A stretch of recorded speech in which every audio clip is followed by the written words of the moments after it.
Welcome back, ladies and gentlemen, to a long overdue Red and White Football podcast. It's been a while. We've been busy, but we are back. And it's me, Cormac, with my good friend, Taylor. Taylor, how are we doing? I'd be lying if I said I was okay. It's been an eventful few weeks in the football world, and we've missed a lot. Mainly negative stuff, shock, about Man United to talk about. But strap in, this could be quite a long one, because we're going to do a bit of a season summary, a bit of a Europa League final summary, which that could be, prepare for a Taylor special.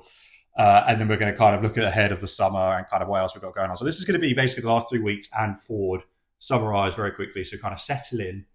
This could be quite a long one. But to start things off, I think we're going to do kind of a mini awards for this past season in the Premier League. Mm-hmm. We've got a few noted down here. It's kind of what they do on Sky, basically, just the awards. But Yeah, well, I think firstly, before we go into the awards, we'll just touch on the fact that the Prem now is over. it is officially over. And the table has now been finalised. And frankly, it was kind of... Do you not think it was gearing up for something which could have been a bit more interesting, and actually it turned out to be probably what everyone expected? I think so. It was like, obviously, the last day, the interesting thing was who's going to get top 5. Mm-hmm. And it ended up being City, Newcastle, Chelsea, which if I had to pick 3 to finish, that's probably the most boring 3. Because I'm glad Newcastle got in, because I think I like them in the Champions League. I would have loved, obviously, Forest really kind of just completely capitulated towards the end of the season. But then I was thinking about this. If Forest had gone into the Champions League, that would have been brilliant. Really fun. Team no one would have expected. But they actually probably have a really good chance of doing quite well in the Europa League. That is true. I mean, they obviously, I think they're their conference, aren't they? Because Villa are Europa, so they're conference. Oh, they can't Yeah, even so better. They yeah, have even more of a chance Anyone can to go really far. You know, Mm-hmm. the other teams which are qualified in the other European leagues, I think it's Rayo Vallecano in Yeah. Spain. It's I don't even know who it I is. couldn't tell you off the top of my No, head now. might be Bologna in Italy. Could be completely wrong on that. Start off really strong and just go completely off base. Spreading misinformation. But Forest actually probably have a really good chance of doing really well, which, you know, if the end of next season they've got to a European final, Mm-hmm. all of a sudden I don't think they're really as bothered about getting. No, I think so. And I mean, I don't think they'll continue. I don't think they'll get top 7 next season. So this could be a way, if they really focus on the Conference League, to get into Europa League the following year and have like that period of sustained European football, which I think they'll struggle with Thursday nights. Obviously, it will be difficult, but I think they're going to sign another 1,000 players. I know, man. so they've got the money to spend, so they'll bring in some reinforcements. But yeah, so that was a bit of a shame. But also, if you told Forest fans, you know, you're going to finish 7th this season or 8th, sorry, they're going to finish in the end, they would have bitten your hand off. Come on, man. You know, absolutely. even though their owner is a fucking psychopath. But special mention to Nuno, because he's done a great job. Even though they did fall apart the last kind of 10 games, they did Tough though. fall apart's brutal. But, you know, they fell off. Brutal Cormac. Yeah, Cormac it's is back. He is feeling brutal. Fell apart. Useless club. He is Joking. ready to stab the knife in everywhere. No. Speaking of clubs I'd like to stab a knife into, Chelsea, they did get the top 4 because they beat Forest on that final day, Yeah. 1-0. I mean, they did well, Chelsea, to the kind of last few games to kind of grind out results. They did drop points, didn't they, the week before? Well, Oh, God, I'm still coming up all from I know memory is now. they managed to beat Liverpool. They beat Manchester United. Games where they maybe wouldn't have expected to have got the result. Jokingly, as I say, Manchester United finished in 15th place. Of course, they expected That's a win, to be isn't us. It's humongous. It's ginormous. And they managed to pick up some really important results after really falling off post-Christmas. So to sustain that last few weeks for Chelsea and get over the line, even after Nicholas Jackson stupidly got sent off and left them with no striker for the final few games, it's credit to Enzo Maresca. And that was the aim, wasn't it, at the beginning of the season Yeah. for Chelsea? It was get Champions League football. Yeah. And they've done it. Yeah. So I don't think you can really... And they also won the conference as well, which we'll come on to a little bit later. So that was a bit of a success. it finished exactly how I probably would have anticipated. But the funniest thing about it is all Villa had to do was beat the worst Manchester United team of all time. And they ended up losing 2-0. And they ended up losing 2-0. But you know what's even funnier? They scored a completely legitimate goal. Oh my God. Do you want to talk about that? What's your thoughts on that? Everyone's probably bored of this now because it is kind of old news. But yeah, so if you guys do remember, basically the Manchester United keeper who wasn't Onana, Taylor, you're going to tell me his name now? Bayern Deer. There you go. He went up to collect the ball and Morgan Rogers, in the referee's eyes, knocked the balls out of his hand. went on to score, but the referee had already blown the whistle. Looking back, the keeper did not have control of the ball at all, and the referee kind of just blew because it looks like a foul. Like in the referee's defence, but in the back of that would have made it 1-0 Villa. Mm-hmm. And on the back of that, because Villa dropped points, didn't finish with Champions League football, didn't. But the thing is, if they had beat Manchester United, they would have, because it wasn't in their hands anyway. But Newcastle lost to Everton, which makes it even funnier. It's just that they could have, and all they had to do was beat us, which every other team in the league seems to have done this season, and they just weren't able to. On the ref, though, a lot of grief was given to the ref, and I actually think this is a bit of an overlooked point on the ref, in that he only reffed 11 Premier League games this season. Firstly, a bit of a questionable decision to pick him for a match which actually had some jeopardy. Sure. Plenty of games didn't. But he also has reffed a lot of games in the Championship this season alongside the Premier League. And in the Championship, they obviously don't have VAR. Their prerogative is to not blow the whistle. Exactly. So he is mentally trained to, if he sees an infringement, he will blow the whistle. He's not been trained enough, as much as the established Premier League refs would have been, to hold weight and then see how it develops. And for those kind of things as well, blowing the whistle is usually a fairly safe bet, because they tend to, like, the keepers get protected like crazy, obviously. Obviously, you didn't get the memo that Manchester United's goalkeepers drink the bozo water from the tap and can't catch from a ball. The fountain of Bozo. Shout out behind it, by the way, for managing to fumble a very slow-moving ball. I just love this team. It was an absolute disaster. Yeah, I know. I felt bad for the ref, and I think Villa's reaction, to be honest, was a little bit over the top. Look, if this was a cup game, I'd understand the frustration, but over 38 games, unfortunately, you weren't good enough. And if you couldn't beat this, to be honest, they weren't even looking like they were going to beat us anyway. Look, if you're Man United look all right. If you're making us look good post Europa League final, then you don't deserve nothing, mate. So they got exactly what they deserve, and now it looks like, because they're one of those clubs which desperately needed the Champions League money, and now they're definitely going to have to sell a player or two, which is crazy to think, because they sold John Duran, they sold Diaby last summer, to Saudi as well, and they've made some huge sales, and I still can't believe. Is that confirmed? Is it they're going to have to get a bit? Oh yeah, 100%. Like, their wage turnover ratio to their revenue is PSR red flags everywhere. Right, okay. So they'll be selling one which I'll just mention this now. I know it's not the transfer section, but I might forget. Is that their Boubacar Kamara? He's in the final year of his contract at Villa, and I think he's one of the best CDMs in the Premier League. They got him on a free transfer from Marseille a couple of years ago. He obviously broke or did his ACL or had a horrific injury which took him out. But when he's now been fit and he's had such a good season, he's got 1 year left in his contract. I would imagine he might be going for 15 to 20 million. And that should be the type of transfer that Manchester United should be all over. They have to be all over. But they won't be, because we have no pulling power. We have nothing going for us. I wouldn't join us if I was someone of any kind of ilk. I would just go literally anywhere else and be like, I ain't touching that with a barge pole. We'll come back onto United in a minute. Taylor's getting excited. No, I'm not. There's 3 weeks worth of Man United frustration that needs to come out, which I don't really blame him. But yeah, Villa, Shane, get over it. Europa League, I think, you know what? I don't think it's a disaster. Now, because it's a competition, they'll have a good opportunity to do very well. They did great in the Champions League this year. Yep. So I think they'll be probably all the Premier League teams tend to be the favourites going into these kind of second and third tier European competitions. So I think it's by no means is it a bad season for Villa. No. But it is. I understand the frustration. They're going into the Unai Emery Cup. They are. That's such a good point as well. Yeah, so that's it. This should be their bag. This will be their bag, exactly. Villa fans will have a great time on the European aways, going to some really rogue, random places, and also going to some really nice places. Exactly. You know, it's a really good competition to be in, so it's not all doom and gloom. Yeah, absolutely. I think they'll have a great time. And then Newcastle obviously get that Champions League, which I think is pretty huge for them. They can spend. They can spend. And what a year they've had, Newcastle. What a year they've had. Because I think they had a little bit of a slow start. They've had a slow burning season, which has kind of really hit pure fire by the end of a few months. It all kind of, it's funny, isn't it? Teams can win a trophy in the middle of the season and it can almost stunt their momentum and they can take their foot off the gas a little bit. But they've kind of bucked the trend in that they won the Carabao Cup back in February and it seems to have just driven them on. They've just had this new sense of confidence and belief and they've managed to have a really strong end to the season. They've kind of built that fear factor up now, and I think everyone's really looking at that team and thinking, wow, that midfield's probably top 3 midfielders in the league. Quick mention to Tonali, who I never really rated.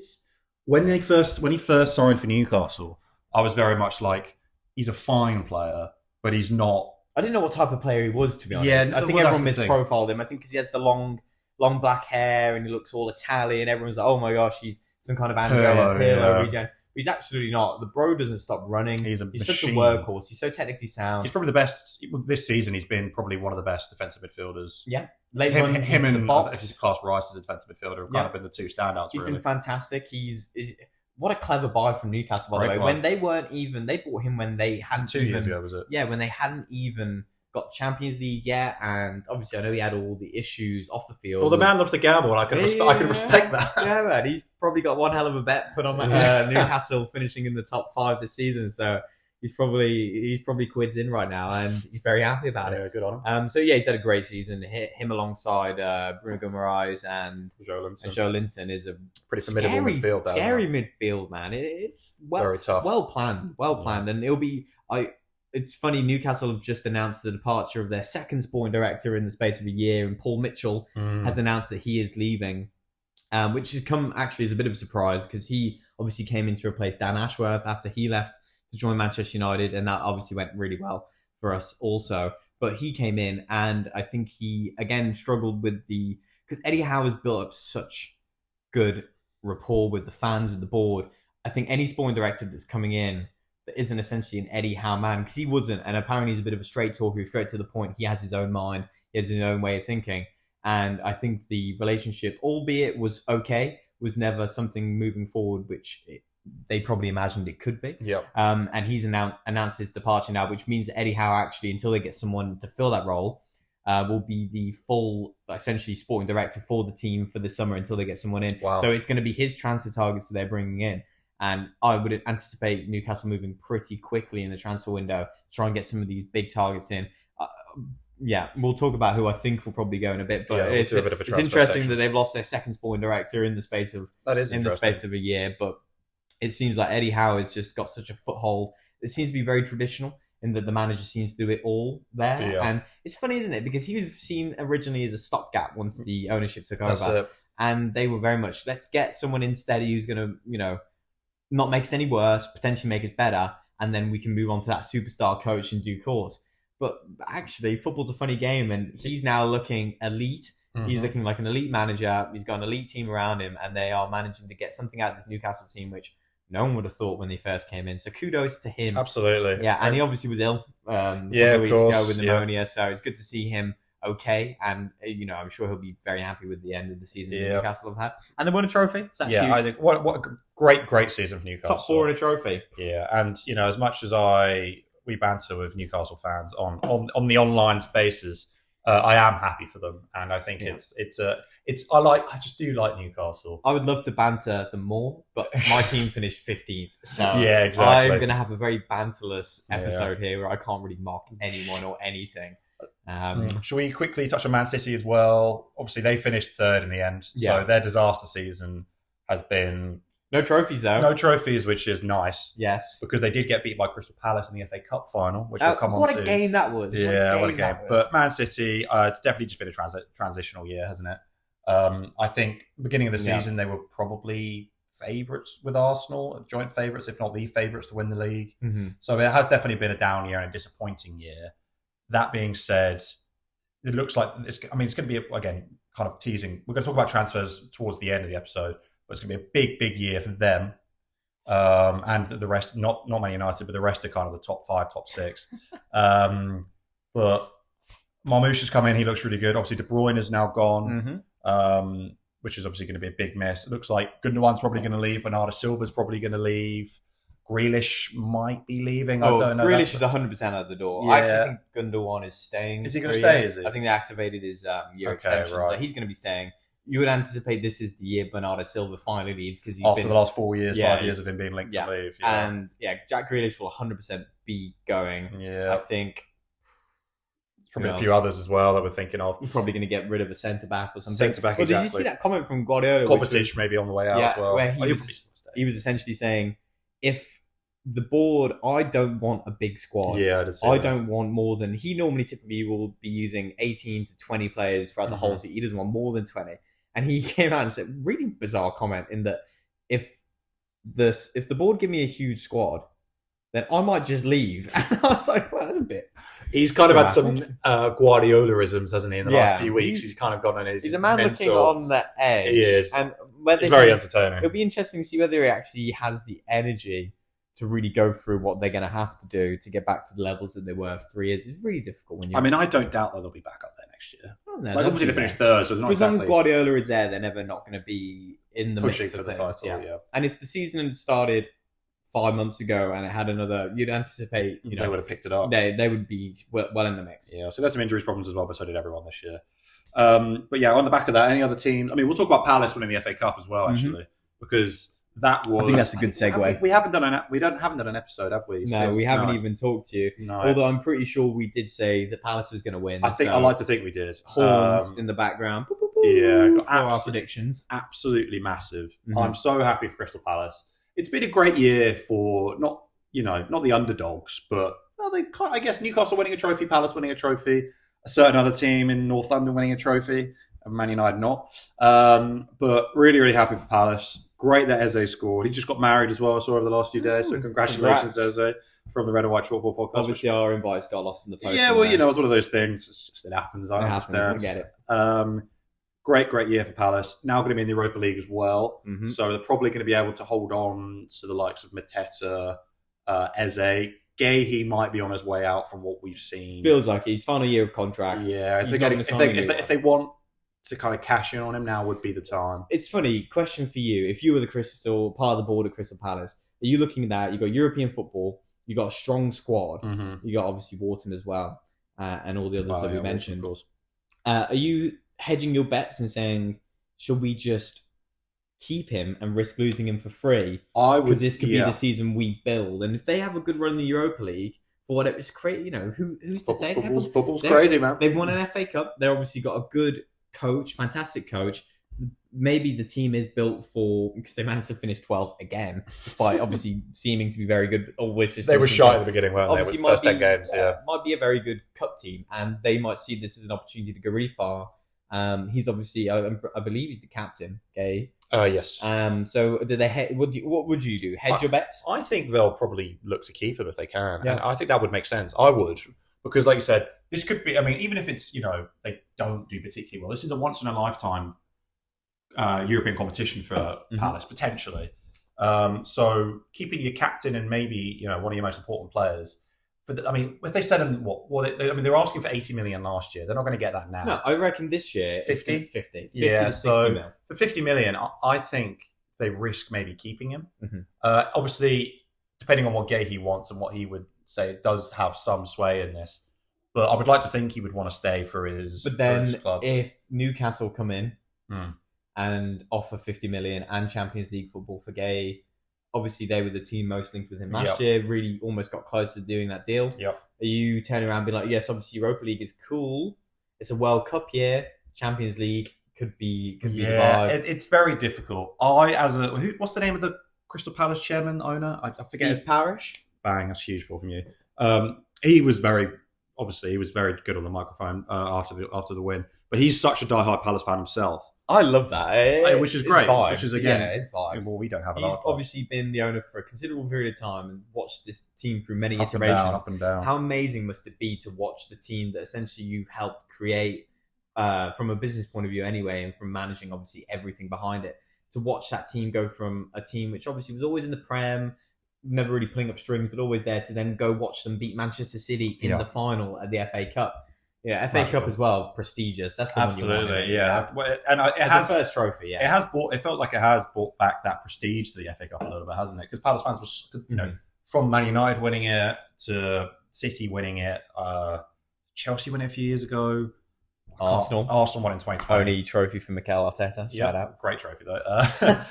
It felt like it had kind of lost its sting a little bit. So Palace coming back and the Palace fans being as excited as they were. Brilliant. It's just so It's been exciting. a great season for that. Great season for Palace. I feel like there's been a shift in fan culture this year. It feels like it means more for everyone this year. Yeah, it does. Than it has in previous. I think it's been one of the better seasons. I think it's been a good season this year. Better than the last few, I think. But it's been great. It's been great. I think, should we go on to the awards now? Yeah, let's hit the awards. Yeah, right. Season awards then for the Premier League this year. So we've got best player, best young player, best coach, overachievers, underachieving player, underachieving team.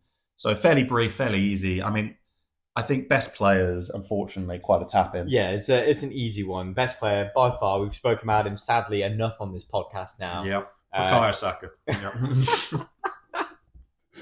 Victor Lindelof. Victor Lindelof. It is Mohamed Salah. Yeah, 100% agree. Best player by far in the division this year. Yep. Didn't single-handedly win the league with them, but was a massive part of Liverpool being the best team this season. Unbelievably upset that he signed a new deal. Yep. I'm hoping that he's got that post at Wembley contract in him. But this season, regardless, he's been fantastic, and there's no debate. Yeah, I think that's how good he's been. Unfortunately, it was that easy. Then we'll go on to best young player. Now, this one for me, there is a bit of bias, but I'm bringing the bias from a place of truth. I think for me, Lewis Skelly has been the standout young player this year for me in the league. Why? I think why over everyone else? He has come into the Premier League team and looked like a pro, a veteran at 17, 18 years old. And he has made such a difference, even for Arsenal, at the left back. If you look at the performances he put in against Real Madrid in the Champions League, he got that assist for that Marino goal, I believe, or was a huge part in it, driving forward. His ability to kind of come in from left back, go into midfield, and how strong he is, and how polished he already looks like a player. I don't think any other kind of young player or kind of breakout player this year has had that impact in the league and looked as good as he has. Okay. I think he's the best for me. I like what you're saying, and I agree with what you're saying. Mm-hmm. He had a great season. He looks ready. Yeah. It's the biggest testament to a young player when they come in and they look akin to their senior pros. Yeah. It's incredibly difficult so easy to underestimate how difficult it is to go from just academy football to then Premier League football. Sure. Some thousands and thousands and thousands of football players never even reach League Two. So to go from academy football at the age of 18 to then Premier League and look perfectly fine in it is a huge achievement. So he's obviously a player, and you guys have got one hell of a player on your hands. And yeah, it'll be exciting to hopefully see him transition in the midfield. I think that's probably on the cards. If you guys just stop buying ex-Sociedad. Yes, please. Ex-Sociedad players. But okay, so I'm going to go for my young player of the season, and that is Cole Palmer from Chelsea. Oh, I don't like that though. Like he is technically a young player, but he's been around for it's his second season. It's his second season at Chelsea. Yeah, I mean, if we're doing that, he probably is the young player of the year. I was kind of, how old is he? 23, 22? No, he's probably 22. I reckon. Okay, right. I'll talk about him and then see if I can, and then I'll do an honourable mentions for someone a bit more different. And then so Cole Palmer is arguably top 3 in the Premier League. I think that's a very good argument. Yeah. I think he is England's top 3 players as well. I think he is someone who just plays football and doesn't think much about anything else. I don't think he has much choice of ever. That, I think he obviously dropped off a lot. Kind of post-January, wasn't it, really? But when he did drop off, it was only because the levels that he'd been hitting have just been so immaculate. Yeah. He's been... And that was with Chelsea, were kind of struggling as well. And he's been, if it wasn't for Salah, he'd be the best player in the Premier League, I believe. He's so good. He's so clinical. He's only thinking about goals. He's only thinking about assists. His overall play is fantastic. He'll be one of the best players for the next 10 years in the Premier League. And that's why I think he's still so young. And I think it's important to highlight sometimes just because someone's so good and just because he might be the top 3, he is also young. He's only in his second professional season. Does highlight just how good he is. Yeah, no, I know what you mean. I think I was probably thinking of it more of a breakout sense of view. Okay. So honourable mentions then. Have you got someone else in your mind? I mean, we've spoken about him a lot, but Adam Wharton as well is another one. But I was also thinking Adam Wharton. He was injured for a lot of the season. He's injured for a lot of the season. Yeah, for sure. So, and his breakout season, I would consider also more of last season when the final 6 months after he signed for Blackburn. So, I guess other young players that have broken through. Are you biting your tongue, trying not to say? I was going to say Diallo there. I don't know if that was on your mind. No, Amad Diallo, he hasn't had his breakout. I think he's fantastic. I think he has potential to be... Well, he's 23. Yeah, exactly. So he's not young. But he's one of these where he'll kind of be the same player forever. His breakout hasn't happened yet. He's had a good season, but his breakout hasn't happened yet, in my opinion. Okay. I think there's potential he'll break through many glass ceilings before he reaches that breakout point. Okay. I'm really hoping it's next season. He just needs to stay fit. I'm trying to think who else could possibly be a mention for the young player who's had that breakout year. Because I'm not overly happy with my choice of Cole Palmer either. No, to say what, quick pause. Bear with us. We're going to pull up some information. So, any other ones you're really thinking? No, I don't think so. For me, Lewis Skelly is mine. You're going to go with Cole Palmer? You can go with Cole Palmer. Yeah, I mean, I can. I guess we could also mention Dean Huijsen at Bournemouth. He's had of course, yeah. Yeah, he's had a fantastic season, hasn't he? Now he's secured that 50 million move to Real Madrid. Real Madrid pull, by the way, just insane. Crazy, because up until the point Real Madrid came in for him, which was very late, all the groundwork had been done by, firstly, Arsenal. Confusing. Don't understand that. More defenders. Yes, please. Secondly, Chelsea, who were apparently leading the race for him, and Liverpool. So it was between those three in the Premier League. And it very much seemed like it was going to be... I don't know why everyone wants to move to Chelsea. I'm not understanding this.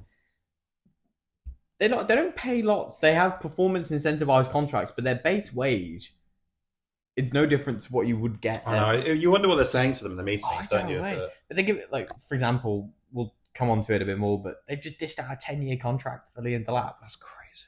2036. I hate that so much. I guess that, but anyway. So Dean Huijsen's obviously scored the move. He came in. He never actually started at the beginning, and it was due to an injury. I forgot the name, but of a Bournemouth centre-back, and he came in and essentially never left and had a stellar season, scored a header against Manchester United. Sure. He looks the part, doesn't he? He looks amazing. At 19 years old, I think. Is he 19 or 20? Yeah, he's going to be there at Madrid. And it's 12 years. It's even easier to defend in La Liga, for goodness sake. Yeah, if he can defend well in the Premier League, he's definitely going to be able especially to. in that Real Madrid team. Which I wonder, was it an Ancelotti signing or it was probably a club no, signing?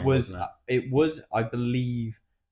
I think it was more of a Xabi Alonso signing. Okay. I think because they weren't really in the race, no. And then obviously they've gone out and decided that Xabi Alonso was to be their new manager, and I think he's kind of very quickly given them a bit of a shopping list that he wanted, and Dean Huijsen was on the list, and the release clause makes it incredibly easy. Yeah, I agree. It's a great signing for City, and 50 million as well for Bournemouth. I don't think they can complain too much about that. No, absolutely. They could. Hopefully, I'm sure they'll find some random geezer for 12 to 15 mil in the Japanese league. And I'm sure he'll be the next one to sell for 50 million. So okay, so what's the next category? Manager of the season. Mm-hmm. I think this is between two. Okay. I think should we say at the same time? Let's see who we get. We go 3, 2, 1. Arnie Slot. Yeah.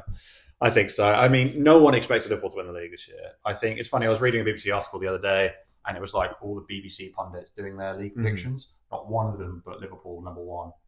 Or number two. It was all we'd have been doing the podcast at the beginning of last season, we wouldn't have put Liverpool. No one would have. No. But here they are, and they've done it, and it's weird because everything gets diluted in the wash, but it's monumental to win the league. It's such a... It's come from the Dutch league as well, where there's such a stigma that it's a whole different kettle of fish, and just signing any old ball manager from the Dutch league isn't going to do the job, but he's cool. I actually like him as well, which is super annoying. I like Slot a lot as well. I think he's very charismatic. I mean, he's a great coach. He made no signings. Chiesa was the only player that came in, which he hasn't been used, which hasn't used. So there's all Klopp's old team, and he's come in and he's just completely. They've changed the system. They press a lot less. They dominate the ball just that little bit more, more possession based. And the players that he's managed to bring out, and one who will come up in a minute, Gravenberg, I'm getting a mention in a minute, but he's been amazing. McAllister's been unbelievable. So Salah's been crazy. Van Dijk's looked like the best defender again. Like he's been unbelievable. Even someone like, how much credit could you give it? But Kelleher, when he's come in and Alisson's been really good. Outside of Salah, it's very much everyone is the sum of their parts, and it's a unit. They've just, without even particularly looking unbelievable, they've just won all the games that they needed to win. And then, like I say, you have that really strong start. You keep that pace up through the winter, and by the time everyone else had fallen off, Arsenal, Man City had fallen off, Liverpool could kind of just cruise their way through it. They didn't slow down. And I was always saying all season, they can't carry this on. They can't carry this on. Well, if Arsenal had just been better, then they probably wouldn't have been able to. Yeah, well, that's true. Up. Yeah, but I also think if Arsenal had pushed them more, I think Liverpool would have been better as well. I think it's one of those. True. Because there's a whole argument. People are like, I hate Arsenal fans, but like, Liverpool's point tally is what did they finish on 87 or something? Yeah. Lowest since Leicester's, but because no one was there next to them. Yeah, no one. They Really were in sustained. Dubai or Ibiza 4 weeks ago. Yeah. So they don't give a shit. So I don't blame them. No, Slot. I think special mention to obviously Nuno at Forest. Nuno, fantastic season. If they finish maybe top 5, maybe you could argue that it is. I mean, you probably still would give a Slot. He's a very close second. Yeah. From 17th to 8th this season. Yeah. Also, shout out Victor Pereira at Wolves, coming in mid season after them looking like they might get relegated. And turning them around, putting some really good performances together, and really just taking away out that relegation zone. Yep. Shout out David Moyes at Everton. Yeah. Again, he came in and unditched it all, and absolutely. Since he came in, he won enough points that would have kept them up anyway. Yeah, just him alone. I don't know. Something about David Moyes being back at Everton makes me like Everton more. I really hate that he's going into the stadium. I agree. I've always had a bit of a fuck Everton mentality because I've got a good friend of mine. Shout out Mr. Blay if you're watching, who is an Everton fan. But I really like David Moyes there. I like a few of their players now. They're going to have a lot of change this summer. Yeah. So that'll be really interesting to watch. Obviously, left Goodison now as well. New stadium, which has got the worst name ever. I can't remember now off the top of my head. Oh, it's the law firm. Yeah, it's the local law firm. It's awful. And it's dreadful. Which obviously it won't be called that, I imagine. Or probably will be, I don't know. It's called like... Doc, I don't know. Yeah. The name is there now. I like you guys. I don't like you guys that much. I don't know. No, exactly. We don't really care. It means nothing to me. But anyway, enjoy it. And so we're going to go on to the next category. We are looking at, drumroll please, overachievers of the year. And I think we've already mentioned them. I think it's quite a safe one. You ready? Yeah. 3, 2, 1. Forest. Yeah. We've already spoken about them. We spoke about enough. Great team. Probably going to lose Gibbs White, which is going to be a huge blow. Is that going to be? Is that? Yeah, I think so. They've spent a lot of money, I feel, and at some point PSR is going to have to catch up with them. Obviously, getting where they finished in the league is great, but I don't think it's enough. They'll obviously have to bring players in. I don't think they'll have to be able to bring all these players in without selling some of their players. I think most importantly, if they can keep a hold of their centre backs, Milenkovic and Murillo. I've seen Marino's been linked a lot, hasn't he? Murillo. Remember Murillo? Sorry, Murillo. Yeah, Murillo. He's been linked. If anyone was, and I just really hope he doesn't go to Chelsea. I know it's Chelsea. Like always Chelsea. And if he does, it's really annoying. But anyway, if they can keep a hold of them too, and obviously I think they'll lose Gibbs White, but if they can sign accordingly, well, they've got the money probably. They'll spend money. They will spend Whether money. they've got it, I don't know. But they'll spend money, and it'll be interesting to see who they sign. Because I haven't really seen them linked to anyone. I haven't seen too much. Again, it's obviously still early days. The transfer window opens on tomorrow for 10 days. So that will be it'll be interesting to see what they do. But yeah, comfortably the most overachievers this year. Yeah. I mean, Liverpool, maybe. Could you argue have they overachieved by winning the league? Maybe. Considering no one expected it. I think you probably still do give it Forest because no one expected them to be in the race for Champions League. I think a lot of people thought they'd be in the mix for relegation. Absolutely. So to not do that and then to finish in the Conference League spot is pretty fantastic stuff. Also, any other overachievers? I like what Hertz has done at Brighton, but then also I'm not going to overachieve them because they spent 200 million last summer. And they finished ninth, and they finished ninth, so they'll be hoping soon to get European football of some sort. Otherwise, they're going to have to start selling more of their players. Absolutely. But yeah, I think Forest comfortably still. Yeah. I think are the best. Right, now the negative stuff, which we're not a negative podcast. We hate slagging people off, and all we do is praise people. But it is part of the job. It's got what we've got to do. We'll start with the team. Taylor, what team do you think underachieved the most this season? Manchester United, obviously. Obviously, sir. Would you say that? Would you? 100%. Yeah, I think it's got it. There is. Gazillion percent. Yes, it has to be. I think everyone's actually forgetting we finished 15th and Spurs finished 17th. I want to come on to Spurs later, by the way, which we'll talk about the Europa League final in a minute. But yeah, I think it has to be Man United. I think there is an argument maybe for Spurs, but their trophy win. I'm not going to talk about it now because I'm sure you'll understand why I think they're the biggest overachievers in approximately 10 minutes. Underachievers. Yeah, underachievers in approximately 10 minutes. But yeah, it's got to be them. And then what was the final one? Player. Is there a player that you think's been? I've got an answer. Again, this is from an Arsenal point of view. What's your answer? Odegaard, unfortunately. For the whole, for me, again, this is kind of coming from an Arsenal through an Arsenal lens, but it's probably his worst season as a professional, unless you count kind of when he was 17 at Real Madrid. Cormac he's in a mood. I am. I know. I've had a beer and a half. I think he struggled a lot with Saka out. He did have that injury as well. He just hasn't looked himself at all this year. PSG, he didn't look like he was ever going to do anything really. I think there's several other reasons why he struggled, and I don't doubt he can get back to his very best next season. And he's still an absolutely world-class quality player, one of the best kind of attacking midfielders in the league. But as kind of the levels that he came off the year before, where I think he finished with almost 20 goal involvements, to kind of where he finished this year, kind of epitomises Arsenal's attacking prowess this year, which was very disappointing. And unfortunately, he just really struggled with the system change that we had this year. So I think for me, I would probably go Odegaard, just because of the level that I held him at to where he performed. I think it's probably the biggest. Going to come for you, bro. That's fine. Come for me. Friendly fire, boys. Let's not. Yeah, it's true. Okay, my opinion on the biggest underachieving player this year is going to be Darwin Núñez. Do you think he underachieved that much? Yes, and the reason why I think he's underachieved is as a part of he is the number 9 Premier League winner, Darwin Núñez. Yeah, Premier League winner Darwin Núñez missed how many big chances this season? Is this second season now in the Premier League? £75 million before whatever add-ons, which he obviously will not achieve. It's like 90 or something. Yeah.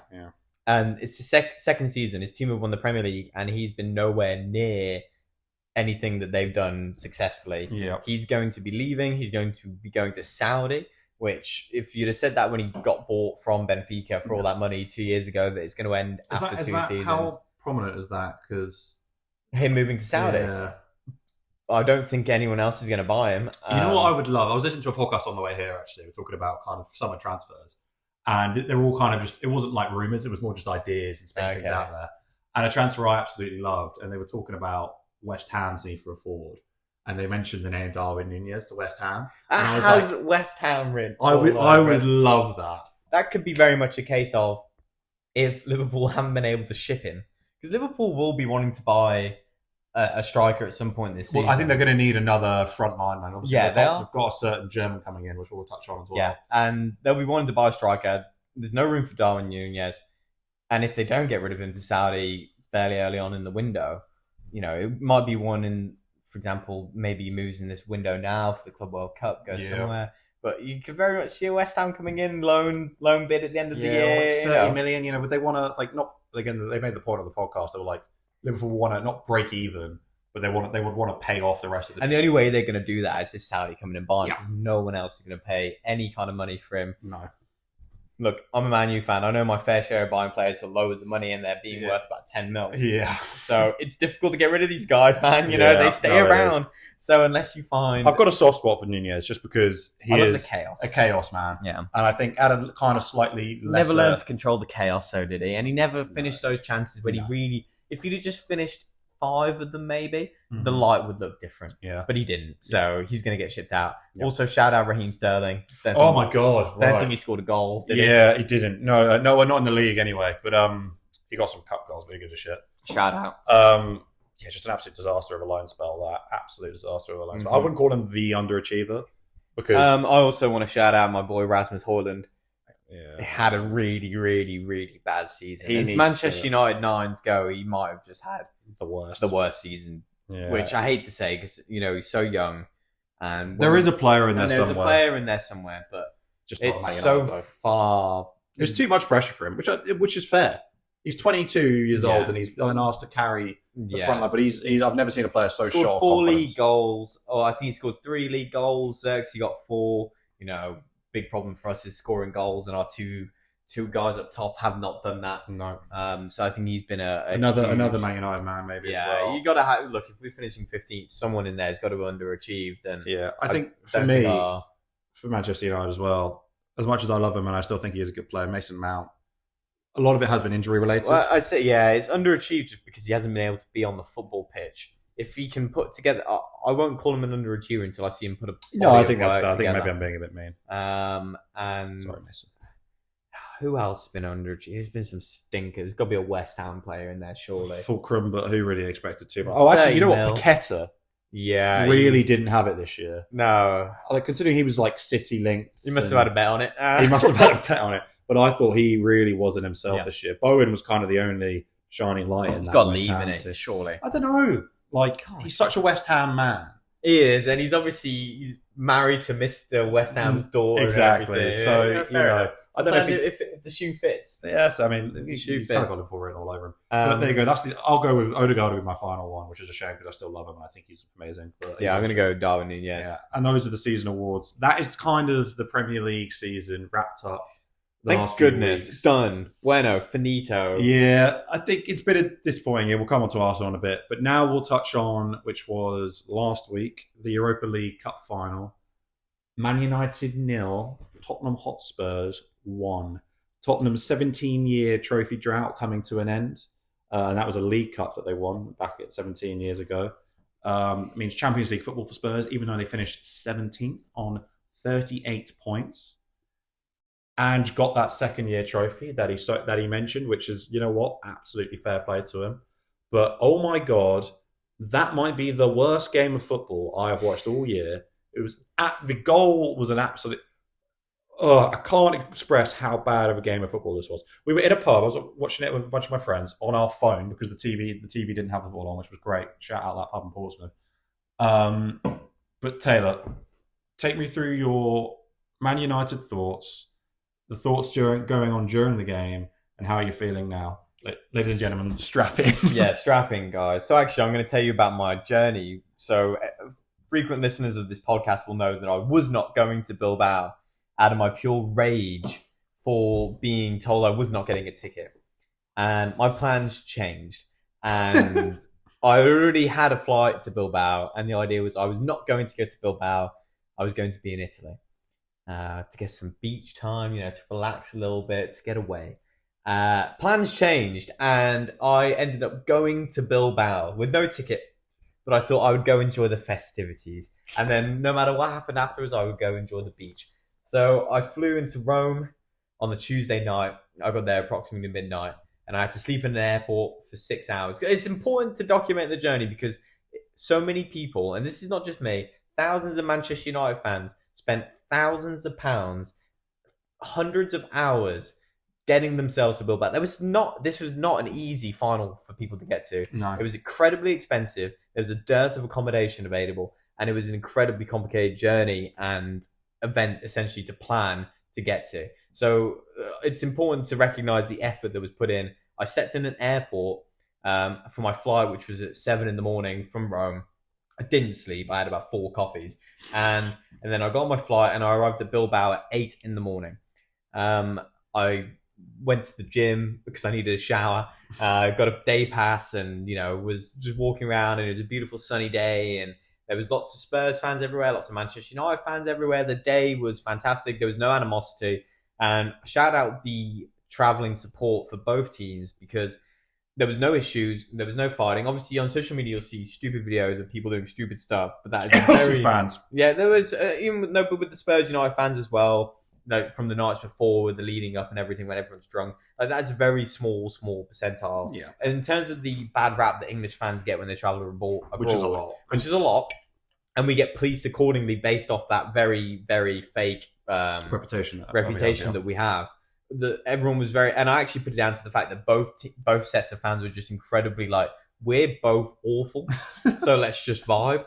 And that was very much the entire vibe of the whole city. The whole city had been essentially taken over by the British, North versus South, and it was a great day. There was a UEFA tournament fan zone going on. I was kicking footballs into the river to try and get prizes and everything. And there was a Manchester United fan zone which I then went to in the later afternoon, which was a fantastic event. It had Liam Frey from the Courtiers performing. Really? Nice. And it had all this food van and massive space. They managed to put it at the highest point of the city. So I literally had all my stuff. I was sweating and I was out of breath and I was so tired. And it was great, spend the afternoon there and had loads of beers, chatting to loads of Manchester United fans. And the general vibe was we have to say we're going to win because we can't for 1 minute think that we're going to lose. And there was thousands of us, thousands of fans, so amped up for the game, and the vibe was there. And then I found a nice bar close to the stadium to settle down in to watch the game, because I had a bus to Barcelona at 11 o'clock. So I could only watch about 65 minutes of the game before I had to take an overnight bus to Barcelona to then get to where I was meant to be. Taylor's crazy travel stories are ridiculous. Yeah, and it was really cool, actually. I sat down in this bar, and then I had two guys turn up. They were living in Barcelona. One was from England, the other one was from South Africa. The South African was a Spurs fan. The English guy was a Man U fan, and they brought tickets on the spot to get into the stadium. The game had kicked off, and tickets hadn't delivered. And they were just anxiously waiting, because they spent like €500 each on tickets. And they were just like, I bought them a beer while we were waiting and everything. And they were like, I got the tickets. So they ran off to the stadium. Good on them. So I sat with some Spaniards watching the game. And frankly, it was just awful, wasn't it? Just a complete lack of quality. That's why we wanted to talk about my plans, really, because I just wanted to fill the time before I started talking about the game. There's not much to talk about in the game, other than that it was shite. So, obviously, the first 30 to 40 minutes, it very much Spurs not really doing anything, and Manchester United holding on the ball. You dominated the ball, which I think was a bit of a surprise, right? And we created very little. But just before going on to carry on to the game, it's very interesting to see Mason Mount start that final over Alejandro Garnacho. I personally didn't agree with the decision. I think, and definitely in hindsight, it definitely wasn't, especially to play him as long as they did. Hindsight is a thing, but to see a year on from our FA Cup win, where Mainu had scored and Garnacho had scored to take us to victory, to see them both on the bench of a European final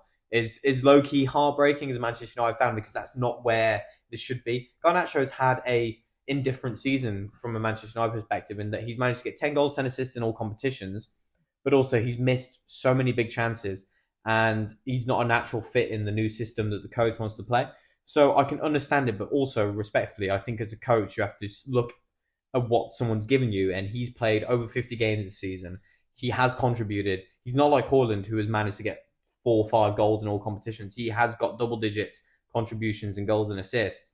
He is a constant threat, and in a team where we offer so little, he will at least always be someone who will get the ball and drive and try and create something with every action that he makes. So the fact that he was dropped to the bench for Mason Mount, who, granted, yes, had a strong away second leg performance against Bilbao, but that's the only thing he's offered us in the 2 years he's been there. That is not... I know the coach likes him, and he's much more of a natural fit in that inside 10. But in just terms of rewarding the season, it's the final game. It's a do-or-die game. To drop Garnacho, I just think it sends the completely wrong message to the squad, in that, yes, you can do all this for us. You can essentially be available every single game. But if the player that I like comes back from injury, you're probably going to get dropped, because I don't think you're going to fit the system. It's a shame. So then, about 44 minutes, just before halftime, the worst goal I've ever seen in a professional game. If you'd have seen that goal on Twitter, on like a Sunday League channel, saying, "Oh, isn't this classic Sunday League?" I'd be like, "Yeah, that is classic Sunday League," but this is the European final between two Premier League teams. And I've watched that goal, and I'm happy to be told otherwise. I've watched this goal like 10 times. I still don't know how it's gone in. Do you know how it's gone in? No fucking clue. I think it's gone down as a Brendan Johnson goal, right? Mm-hmm. When it looked to me, it looked like it. I mean, and I haven't watched it probably since the day of the game, but it looked like it was more of an own goal from Luke Shaw. Firstly, 2 points of call before I get to the main point of call, which is that Patrick Dorgu's completely left that back post open, because he is the left wing back, and I don't care how attacking my left wing back needs to be. Still needs to be able to defend. Yes, but then alternative train of thought, in that having Luke Shaw as a left back, playing that inside centre back left sided role, he should have the knowledge, the experience, the positional awareness to be like, okay, this 20-year-old probably isn't going to be at the back post. I'll get myself there. Yep. Gets himself there, fumbles it completely. I don't know what he does. Hits him on his arm, and then it somehow goes in. But my favourite part about all of this is that my goalkeeper has this wonderful thing that he does, where when a ball is rolling across the floor, he dives really high into the air, away from the floor. And he's done this on multiple occasions. If you watch the Lucas Moura Champions League goal that Tottenham scored to get to the final, he's coming through the centre of the box, and he hits it along the floor. I didn't realise Onana was the keeper. Andre Onana was in goal for that game. And if you watch that goal, and I challenge you to watch this goal, he does exactly what he just did in the final now, which is jump really high in the air, away from the floor, and it just trickles under him because he's in the air. Anyway, halftime, I'd left the bar before they scored. So then I'm walking to the bus station because I love being on time for things and I hate anxiously thinking, oh my God, I'm going to be late. So I left. I was like, it should be fine. It's 2 minutes before halftime. Anyway, I'm next to the stadium. The stadium erupts. And I'm like, oh my God, what's happening? I literally grab a random person on the street. I was like, what has happened? Forgetting that I can obviously just check my mobile device. I checked my mobile device and it was the Spurs goal. And I was like, you know what? Screw this. At that moment, I knew we weren't going to win. Yeah. And the second half, very much Spurs battened down the hatches. It completely changed the team talk. Ange obviously must have gone in there saying, mate, we're winning. Mate, we're winning. Don't fucking let them. It was just like, let's just protect the lead. Like they weren't trying anything going forward. And my biggest, that's it. And in the second half, again, it was a whole lot of nothing. The only thing which really I would mention is that if it was Casemiro over Rasmus Højlund with that free header, which was cleared off the line heroically. Great clearance to Van de Ven. Van de Ven. Shout out the fact his hamstring didn't pop out of his spine. Oh, no, that's very impressive. But, the fact that it wasn't Casemiro and it was Rasmus Højlund, if Casemiro had that header, that's going in my personal, humble opinion. I thought Bruno had a really quiet game. Bruno really struggled. Really struggled. Again, I mentioned it earlier, but the fact that Mainu got 2 minutes in this game is embarrassing. Criminal. It's embarrassing. It's criminal. I thought, Lenny Ora, obviously, I thought he performed quite well. I mean, he didn't have a lot to do, to be honest with you. Like, Spurs really weren't. Again, both teams were bad. We've already overtalked this by talking about it for more than 2 minutes because that was how much of a nothing thing it was. But it's just everything that comes after it. So now, full-time whistle goes. Manchester United have lost. Tottenham have won. Credit to Tottenham. They won the game. They, in 10 years, won't remember how dire of a game this was. Yeah, they've won it. They've won it. That's how the cookie crumbles. But for Manchester United now, the repercussions are ginormously humongous in that we are where we thought we were at the bottom of the barrel. The bottom of the barrel actually turned out to be a trapdoor. And we've now fallen through the trapdoor. And then we thought, oh, God, okay, it's bad down here. It's dark.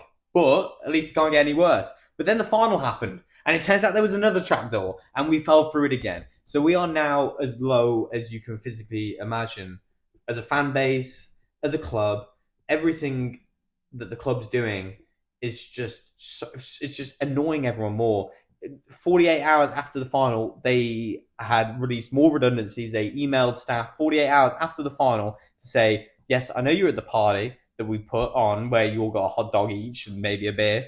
But sorry to tell you, but you've lost your job. It's just the way we're going. And I understand it from an X and O point of view on a financial sheet that these changes have to be made. But it just feels like it's not a football I club. always thought my club was a club which historically had etiquette, had class, always put the working man first. Manchester United has been a working man's team since its inception. Its fan base is predominantly working class people who spend a lot of time, effort and money in supporting the team and have been able to see the team perform really well and be very successful. But to see them now act classless, to see them now act with no remorse, no compassion, and no emotion, and just very much see it as running it like a petrochemicals business, is a bit soul destroying. It's soulless, exactly what I was going to say. It's brutal. It's awful. And fans are rallying because in times of trouble, especially Manchester United fans, the nature of them is that they turn their back in defiance, and we are Manchester United, and everything will be okay. But also, speaking honestly, we're not okay. We are financially ruined at the minute. The only way out seems to be firing more people. The only way out seems to be selling key assets, which, because we brought in this head coach and the leadership team have a lot to answer for. And they will do their spiel, they will do their interviews, and they will do a lot more conversation than the previous regime would have. But they're not answering what the fans want to hear, which is, why have you brought in a coach which is playing three at the back when, firstly, it makes me think, did they not understand the project at hand? Because I look at Manchester United and I think, we've never played three at the back in our historical history. ever. It's not what we do. We're a 4-4-2 or a 4-3-3 team. It's what we've always done. It's never been three at the back because three at the back indicates a completely different vibe, which I've never associated with Manchester United. It's a vibe of negative football, really. It's a conservative attitude to play football. And Manchester United, I've always associated with wingers, high strikers. Top class strikers, wingers, sticking to the touchline, get bums off seats, strong midfield, quality throughout the pitch, but also two stoic centre backs as a partnership. Now we have three centre backs, which immediately removes and are far from stoic as well. And also, what I hate the most about this formation and this system is the biggest onus on our attack is through our wing backs, and I hate that because a wing back, for as much as yes, there are plenty of wing backs in the world where they have good attacking output. Take Liverpool's new signing, Jeremy Frimpong. 41 goals and assists in the last 2 seasons. Yeah, but he can't defend. But that's not how Manchester United ever play. We don't want our key attacking assets to be from right and left wing back. It's a miserable way to play football. Yep. I want my left wing, my right wing, I want my cam, and I want my striker to attack in unison. And I don't want it to be coming down my left wing back and my right wing back, especially when one of them is Diego Dallo. So it's overall right now horrible, and it's not going to get any better. Immediately after the game against Aston Villa, literally immediately after the game, all the players took their suitcases to the stadium. They shipped them off to Malaysia for a post-season tour, which was against AESN B. Asian All-Stars or something? It was like Asian B, yeah. And then the national team of Hong Kong. And for £8 million, by the way. What an absolute disaster of a tour that's been. The stadium was empty, and we lost the first game, and we managed to win against Hong Kong. What was the name of the trophy you lift? I saw it earlier on Twitter. French, It's some stupid and name. It's just in everything about this club right now is screaming embarrassing.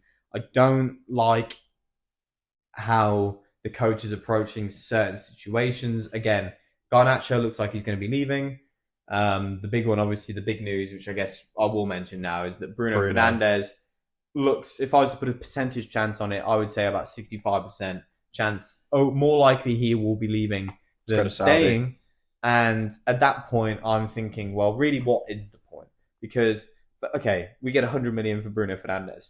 I was saying more like 80 as well. Yeah, get between 80 and 100 million for Bruno Fernandes. What proof do I have that anyone associated with Manchester United in the last 10 years, not even just the new guys, but just anyone, can get £100 million and spend it responsibly, appropriately?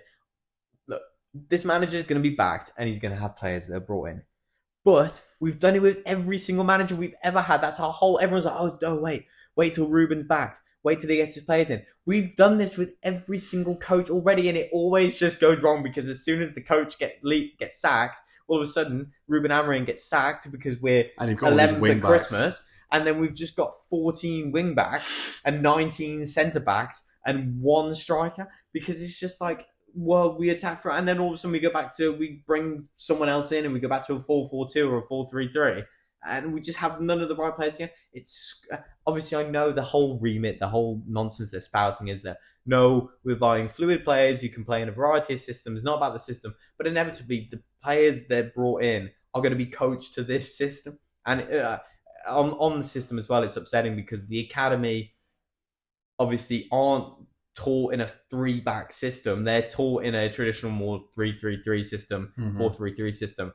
So then when it means it's even harder for these young kids to adapt when they do get called up, albeit I think we're going to be seeing more of them because we're not going to be spending as much money as Twitter will make you believe. We're not spending 75 million on a striker when we've committed 62 million pounds to Cunha. In what world do people think we're going to be spending 50 million pounds on Edison from this is my problem as well. We sell Bruno for 100 million and we spend 50 million on it from Edison from Atalanta. And then we buy, I don't know who else, some random rubbish person for 45, 50 million. That's the Bruno money gone. And it's not moving the needle. Whereas if Bruno leaves, people underestimate. Bruno speaks multiple languages. He is a very headstrong professional. He's very direct. He's very committed. He has also been Manchester United's main guy. Every time a new youth player comes into the team, he is the first to pat them on the back and chat to them. He's always there. He's been our steadfast leader for years now. You don't buy that for what we're going to be buying. If we lose him, we lose the only remaining piece of soul that we have left in the club. And I think I can't speak about it anymore. Well, I think you've done quite well there, considering you can't speak about anything else. Did I keep it measured? I think so. I think you played it real cool. Thank cool. You, Summarise, bit of a disaster, Man United. It's going to be a really interesting summer. I mean, it pays me to say, I guess, congratulations Spurs as well on the win of the Europa League. Don't care. I'm not speaking about it. I said to someone at work. I was like, I'm glad I haven't spoken to a Spurs fan today because I got sacked. But yeah, an absolute disaster class from Man United. 15th no European football.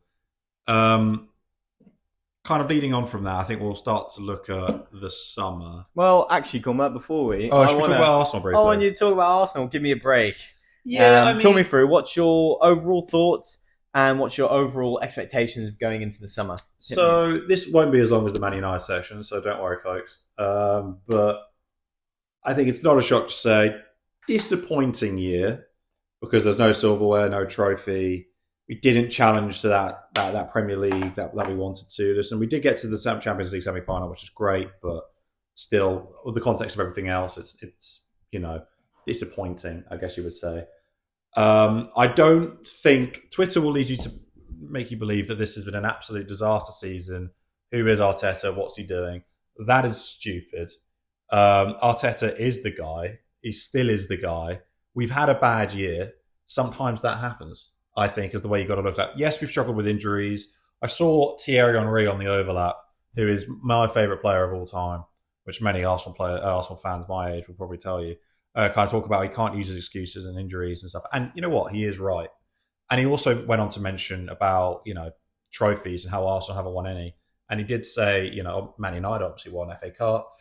That all being said, which he is right, we haven't won any trophies. That being said, you can't pretend now that next year Arsenal finish third and win a Carabao Cup that people are going to be praised, unless it's the Champions League or the Premier League. Comparing football teams, by the way, is the stupidest thing. It is ever, so stupid because there's so much luck and variables, and that it makes it uncomparable. But so many people love to do it. Yeah, which I mean, I get it. It does. It's part of it. It's part of it, but it's very contextual.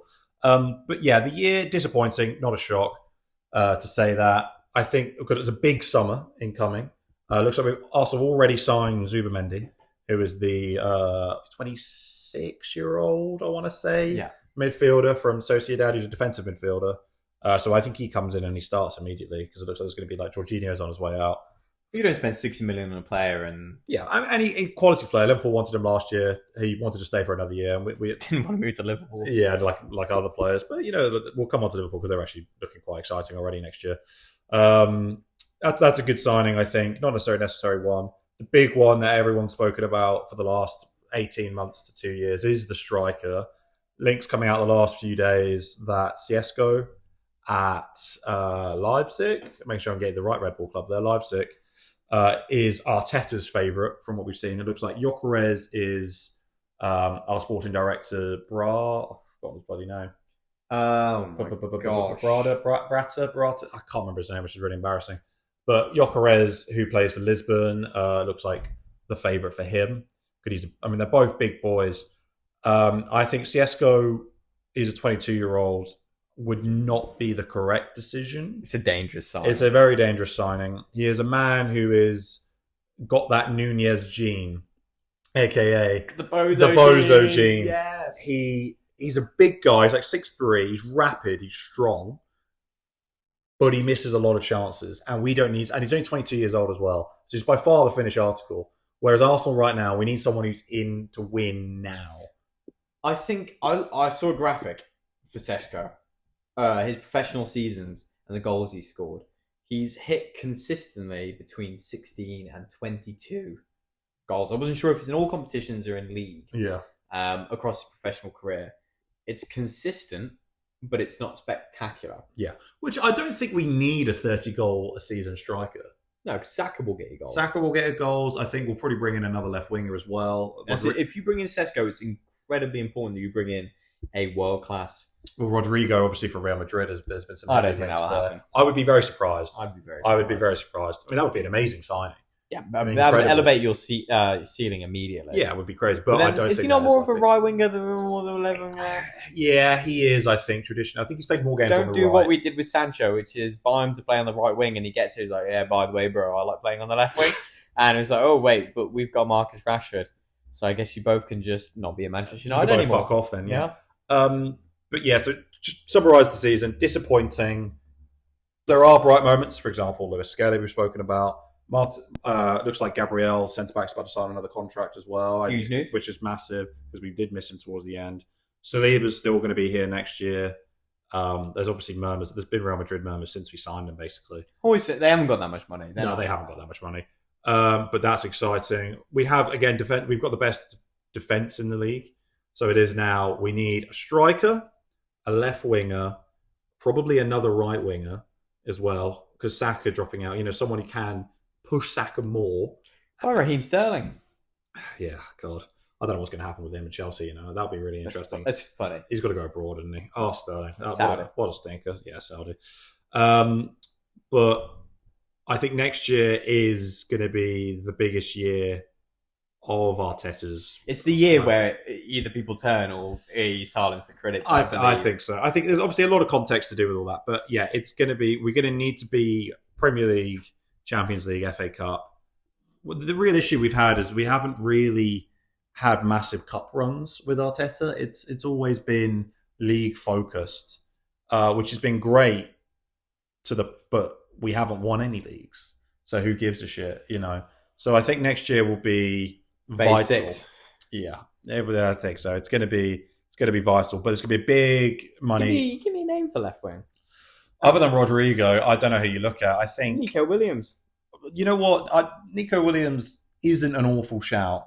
He's going to be expensive though, and I think he's on a lot of money. Well, as the problem we've discussed previously on this podcast, because we are well-travelled humans, we know European leagues. Yeah. You would have to pay he has a £50 million release clause, which on the surface sounds okay.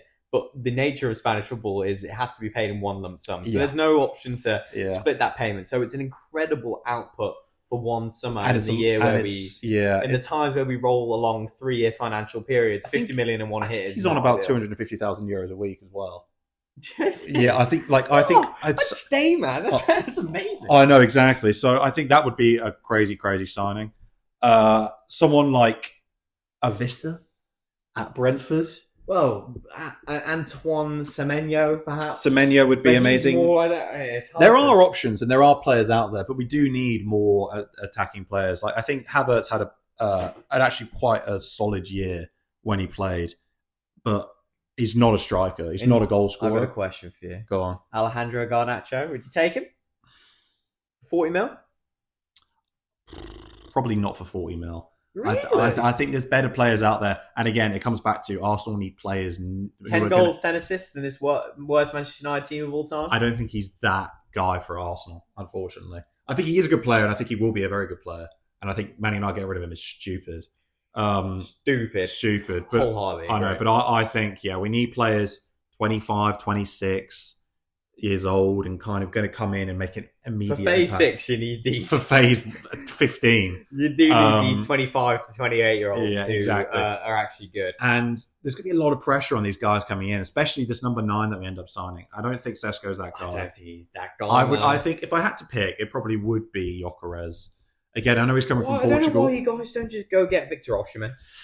It's an interesting thing, isn't it? So he's only 28. Yeah. And he probably is the safest option at the moment on the striking market. It's the wages, I think. It is. He wants at least $300,000 a year. And the questions around his character.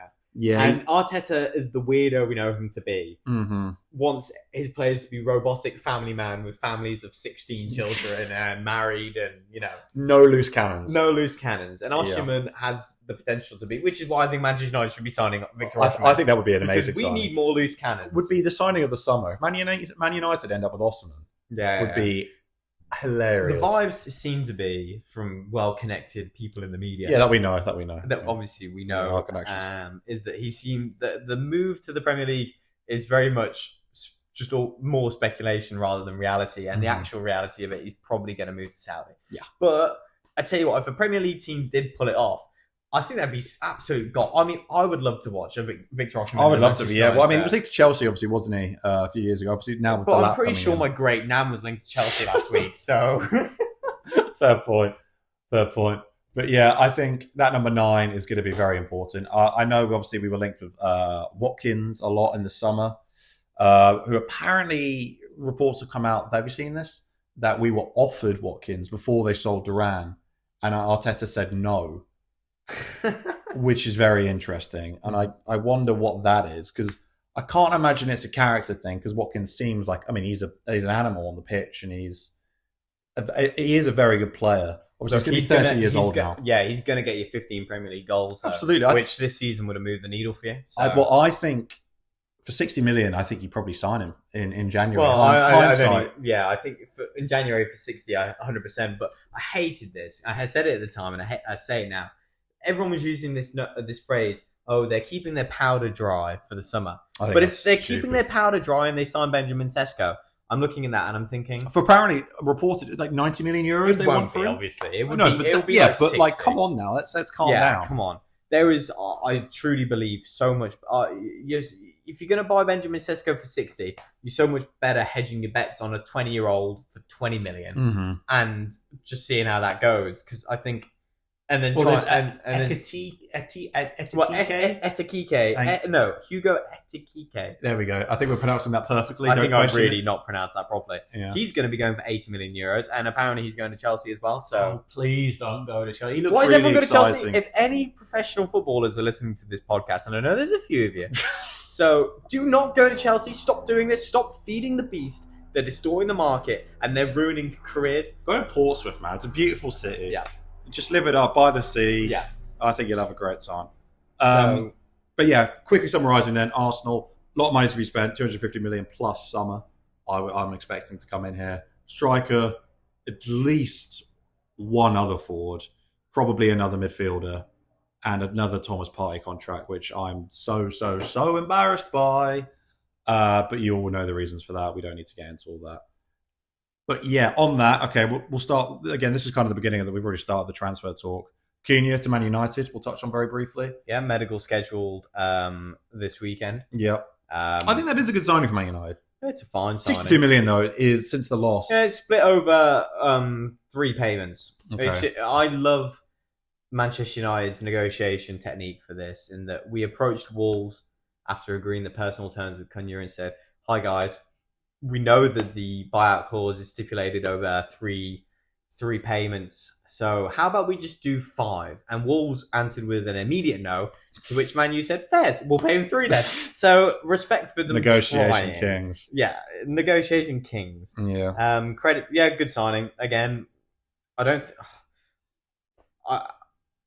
need to see and evaluate Manchester United's transfer strategy at the end of this window, because one player right now is not moving the needle. 2 players is not moving the needle. You need about 6 or 7. 4 to 5 players might move the needle, and they all have to be successful. Last season, we signed Matthijs de Ligt. I'd give him a 6 out of 10 because he's had a rough year. He's been injured, but also he's been imperious in moments, but then also been at fault in also. So yeah, okay, but also why did we have to sign him? I don't know. Manuel Ugarte, I would consider him a disappointment because we sold Scott McTominay, who.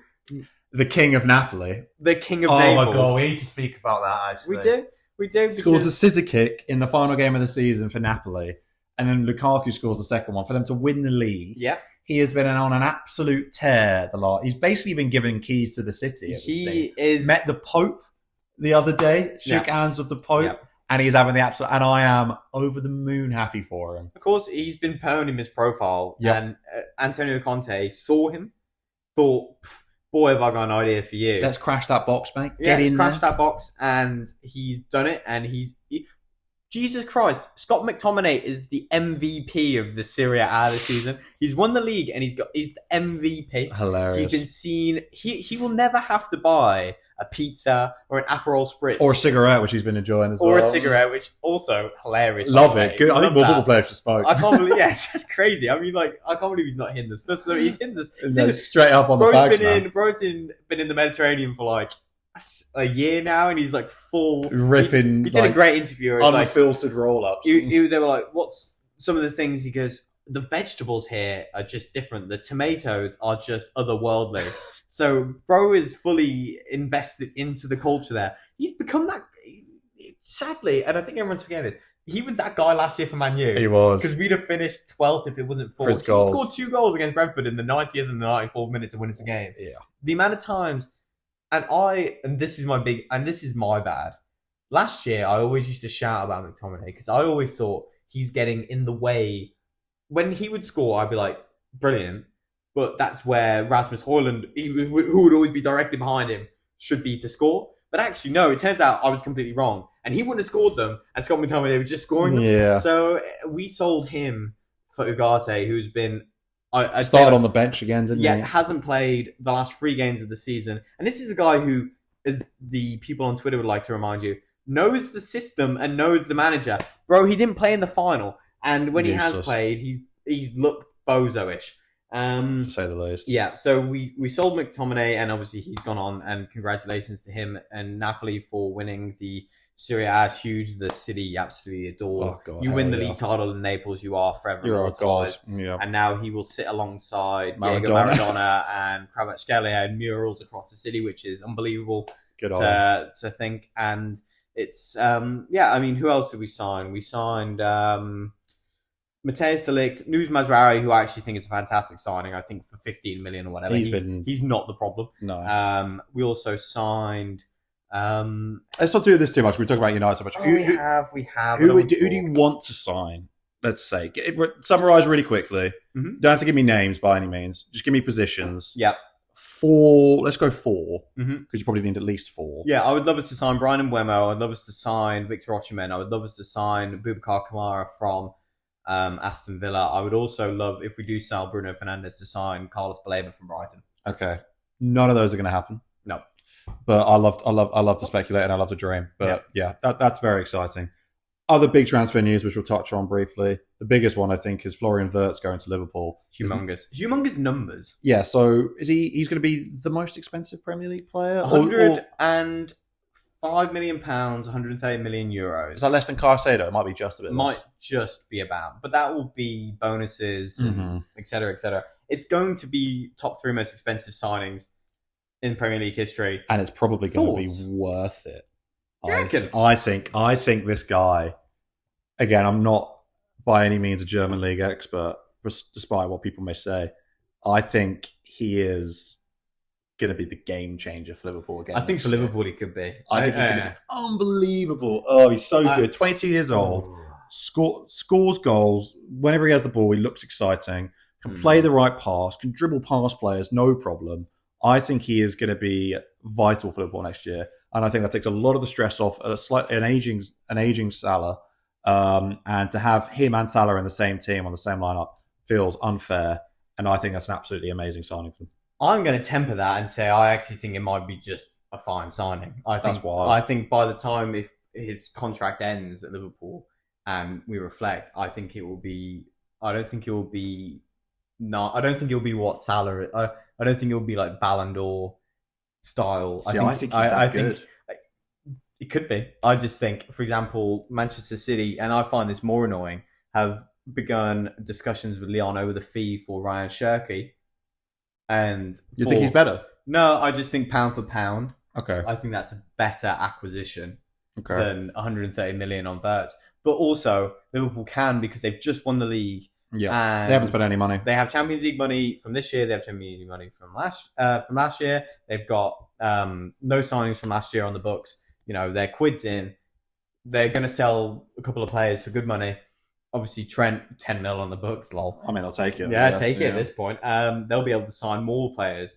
It'll be a very good signing. I think it will. I think he's awesome. They've also got Frimpong. It's an exciting signing, yeah. Yeah, Frimpong. Isn't it so funny that they signed Frimpong and Wirtz and Xabi Alonso is not their manager? I know. They just got the Leverkusen guys anyway. Yeah. Frimpong's an interesting one because he's played a left wing back for Leverkusen, for those who don't know, and he is the ultimate attacking wing back as well. Well, I saw a great meme which was like, can't get shouted at for not defending when if you're not in a position. Yeah, I saw that as well. So I'm assuming he's going to come in and play left back because they're not going to play him left wing, are they? No. Even though sometimes he does play like that. Oh, do you mean right wing? Right wing, yeah. Sorry, right wing back. But yeah, that will be really interesting to see. I think it'll be good. Look, they've got a centre-back partnership of Virgil van Dijk and Ibrahim Konate. Probably one up there with Liverpool's. Super solid. Love it. They'll be great. Yep. They do the lion's share of defending.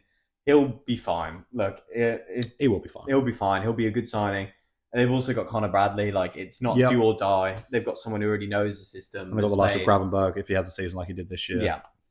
Another one to touch on very quickly, Liam Delap stinks, moving to Chelsea, 10-year contract, 30 million buyout clause. As many of you frequent listeners of the pod will know, I've been saying, lol, 30 million for Delap, can't wait to see me United shirt. Well, now I'm going to have to watch him play for Chelsea. Chelsea. I didn't want to sign Rory Delap's son anyway, so... I think this is probably a better signing for Chelsea than it would have been for United. Yeah, probably.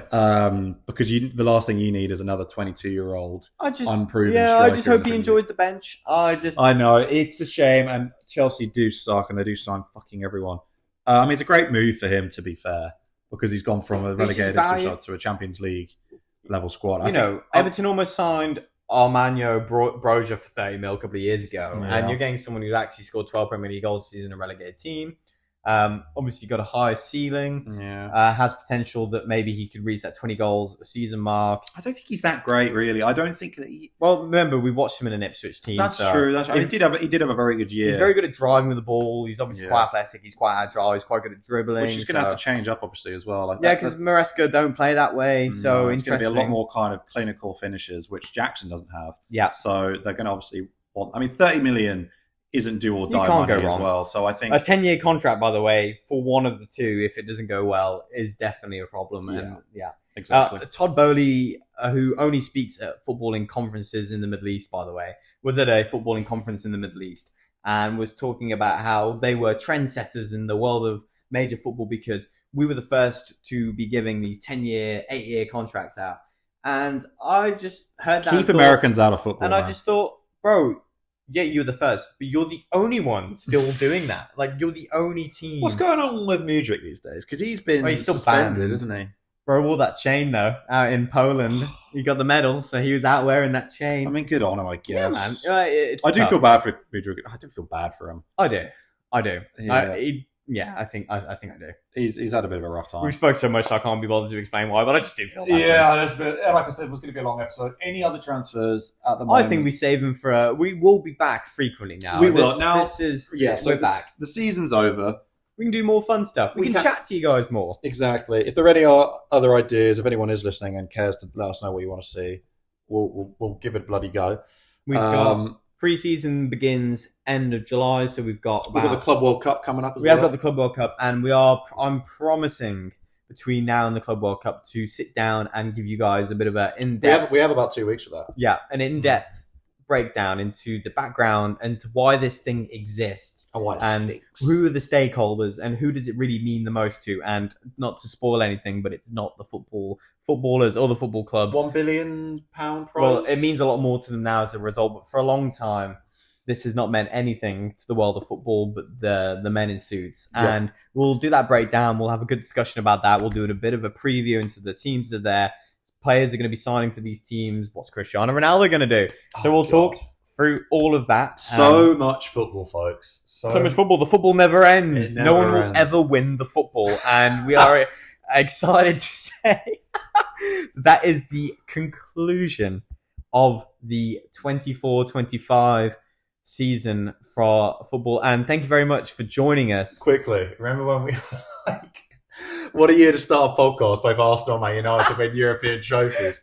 That didn't happen. No, it didn't happen. Dear. But sorry. Here we are. But yeah, thank you for joining us on our first 5-6 months on our podcasting journey, detailing all of the football news that comes our way. And we love to share and discuss with all of our listeners. And we're sorry that we left you in the lurch. We've been emotionally distraught, really, frankly, the last few weeks. So we've rallied. We're going to enjoy some beers now. And I hope that you've managed to get through a couple of cups of coffee or you've enjoyed your drive while listening to this. And we will be back. We will be discussing all the football in much more detail over the coming weeks, over the coming months, and gearing up for the start of 25-26, which I'm sure is going to fill us up with lots of optimism. And we're going to be very excited to discuss all of that with you. So on that, I'm going to say thank you very much for listening, guys, and have a great rest of your weekend. Have a good week wherever you're listening to this, and we will see you soon. Been a pleasure, guys. Thank you very much. Bye.